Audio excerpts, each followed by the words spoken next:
আসসালামু আলাইকুম বাংলাদেশ। আজকে রবিবার, আর একটা সপ্তাহ শুরু হয়েছে। আমি পুড়ে যাওয়া, ধ্বংস হওয়া করাইল বস্তির একটা উঁচু বিল্ডিংয়ের উপরে 3 তলায় দাঁড়িয়ে আছি। এখান থেকে মোটামুটি ধ্বংসযোগ্য পুরো জায়গাটা সুন্দর করে দেখা যায়, বোঝা যায়।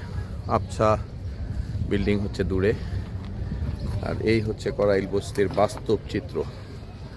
এইখানে এই খোলা আকাশের নিচে যেখানে আমরা এই শীতে আমাদের বাসায় কোনো একটা ফুটা থাকলে, জানলা কোনো একটা ফাঁক থাকলে সেটা আমাদেরকে কষ্ট দেয়। আর এই শীতে আপনি দেখেন যে এই শীতে মাথার উপরে ছাদ নাই, এবং তারা সন্তানদের নিয়ে খোলা জায়গায়, চারদিকে খোলা। এই কয়েকদিন হচ্ছে সামিয়ানার নিচে তারা এসছে, বাট এখানে বেশিরভাগ জায়গাতেই যদি তারা অত্যন্ত কষ্টে বাচ্চাদের নিয়ে সবাই একটা কম্বলে তারা দিনপাত করছে। কম্বলটা 160 টাকা থেকে 220 টাকা দামের, যথেষ্ট পাতলা। এবং এই শিশুরা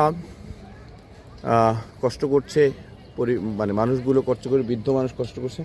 আমাদের দেখা উচিত, এই বক্তব্যটা নিয়েই আমি বারবার আসি যে আমাদের দেখা উচিত। এটা একটা স্বাধীন দেশ, বিজয়ের মাস। এখানে স্বাধীনতাটা কেন হলো, স্বাধীনতা হওয়ার প্রয়োজন কি ছিল? যদি মানুষকে এরকম অমানবিকভাবে থাকার দরকার হয় 54 বছর পরেও, আমরা এই 10-12 হাজার মানুষকে টেনে নিতে পারতাম হাতটা বাড়ালেই। এটা আমি মেনেই নিতে পারছি না।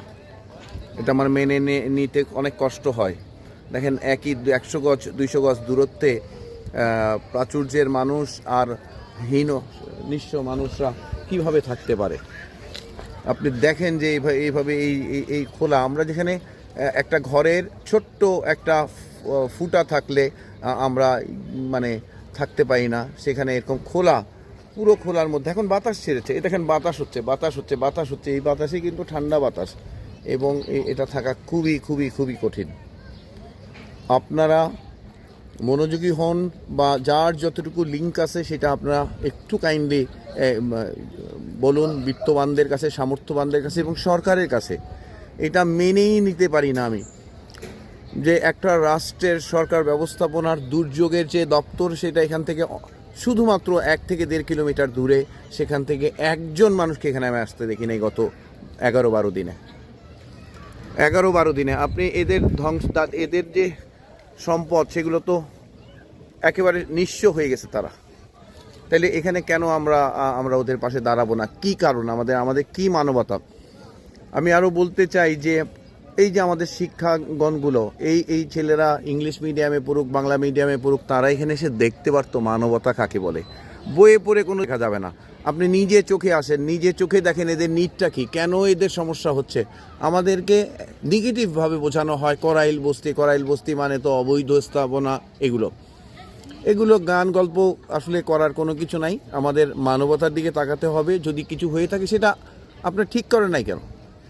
যেই দেশে 27-28 লক্ষ কোটি টাকা লুটপাট হবে, সেখানে আপনি এইসব বয়ান নিয়ে এগুলা পশ্চিমা সুশীল টাইপের বয়ান, আপনাদেরকে সুযোগ নাই, কোনো সুযোগ নাই। আমরা ভোট নিয়ে ব্যস্ত হয়ে পড়েছি, এই গণতন্ত্র নিয়ে ব্যস্ত হয়ে পড়েছি। এগুলো গণতন্ত্রের কোনো নমুনা না। এগুলো গণতন্ত্রের কিসের নমুনা? কে গণতন্ত্র বাস্তবায়ন করবে একটু জানতে চাই। অত্যন্ত দুঃখজনক। ধিক্কার জানাচ্ছি এই রাষ্ট্র ব্যবস্থাপনাকে, এই মানবিকতাকে ধিক্কার জানাচ্ছি। এই সামাজিক মানুষগুলোকে, অসভ্য সামাজিক মানুষগুলো প্রিটেন্ড করছে মানুষ, ছলনা করার তো কোনো দরকার নাই। এগুলো মানুষ, এখানে সব মানুষ বসবাস করছে। আপনি বিভিন্নভাবে এগিয়ে আসতে পারেন। শিক্ষা প্রতিষ্ঠানের বাচ্চাদেরকে এখানে সবার আগে পাঠানো উচিত ছিল কষ্ট দেখার জন্য। সবার আগে ওখানে তো প্রাচুর্যের মধ্যে বড় হচ্ছে, এবং তারা কি হচ্ছে, তারা একেবারে অমানবিক হচ্ছে প্রাচুর্যের মধ্যে। তাদেরকে উচিত এখানে এনে একটু শেখানো যে মানবিকতা, এরা কিভাবে সার্ভাইভ করতেছে, এবং কেন 10 দিন 12 দিন হয়ে যাচ্ছে রাষ্ট্র এদের পাশে দাঁড়াতে পারছে না। আমার বলার কিছু নাই, আমার বলার জন্য বিরক্তি আছে, এই জন্য বারবার দেই। আর বিশেষ করে আমার সাথে যারা একসাথে জীবন কাটিয়েছেন, তাদের প্রতি বেশি ধিক্কার আমার আসে। আপনার খুশি হওয়ার টাইম না। আপনার প্রতিবেশী এরকম থাকলে আপনি ইমানের কোনো নাই, আপনি আল্লাহর রসুলের কোনো মানে বুঝের মধ্যে নাই, ওনার হেদায়েতের মধ্যে নাই। আপনারা যেখানে ইচ্ছা খুশি করতে পারেন, কিন্তু আপনার উচিত আছে যে এখানে আসা। প্লিজ এই মিথ্যা মেকি জীবনের ছেড়ে আপনারা আসুন, বের হয়ে আসুন, এবং আপনাদের উচিত এখানে আসা, এদের পাশে দাঁড়ানো। আমি অনেক রূঢ়ভাবে বলার ইচ্ছা করে, আমি খুব কষ্ট করে ভদ্রভাবে বলি।